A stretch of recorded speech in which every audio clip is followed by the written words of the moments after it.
కొలస్స పత్రిక 1వ అధ్యాయము 1-2 వచనాలు చదివినప్పుడు అక్కడ శుభవచనాలు తెలియజేయడం జరిగింది. పౌలు సంఘానికి శుభాలు తెలియజేశాడు. ఆ వచనాలు మనం చదువుకున్నప్పుడు కొలస్సయిలో ఉన్న పరిశుద్ధులకు అనగా క్రీస్తునందు విశ్వాసులైన సహోదరులకు దేవుని చిత్తం వలన క్రీస్తు యేసు అపోస్తలుడైన పౌలును సహోదరుడైన తిమోతిను శుభం చెప్పి వ్రాయది. మన తండ్రి అయిన దేవుని నుండి కృపయు సమాధానము మీకు కలుగునుగాక. ఇక్కడ పౌలు వాళ్ళకి శుభాలు తెలియజేస్తున్నాడు.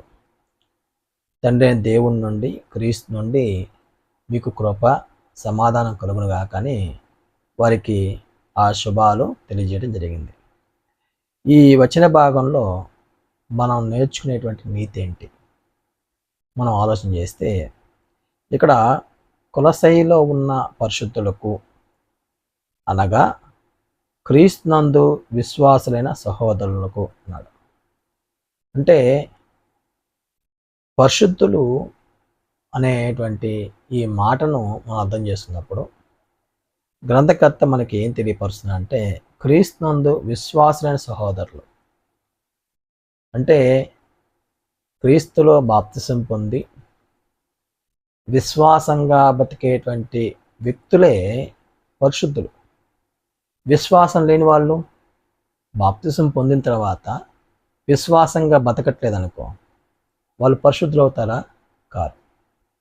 అందువల్ల పరిశుద్ధులు ఎవరు అంటే విశ్వాసంగా బతికేవాళ్ళు, క్రీస్తునందు విశ్వాసాన్ని కొనసాగించేవాళ్ళు, ఆత్మ సంబంధంగా ఎదుగుతూ భక్తిని నీతిని పరిశుద్ధతను కొనసాగించే వాళ్ళు విశ్వాసులు.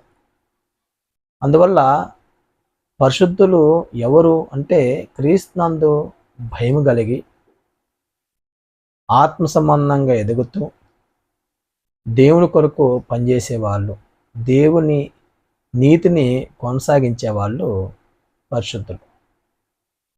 అలా కాకుండా ఒక ఆదివారం వచ్చి ప్రభువుల్లో పాల్గొని వెళ్ళేవాళ్ళు పరిశుద్ధులు కారు. విశ్వాసంగా బతికే వాళ్ళే పరిశుద్ధులు, విశ్వాసాన్ని కొనసాగించే వాళ్ళే పరిశుద్ధులు. ఆ విషయాన్ని మనకి ఇక్కడ పౌలు తెలియజేశాడు. ఒకటి అంటే నీతిగా బతికితేనే, యథార్థంగా బతికితేనే వారు విశ్వాసులు, వారు పరిశుద్ధులు. అలా బతకకపోతే వారు విశ్వాసులు కారు.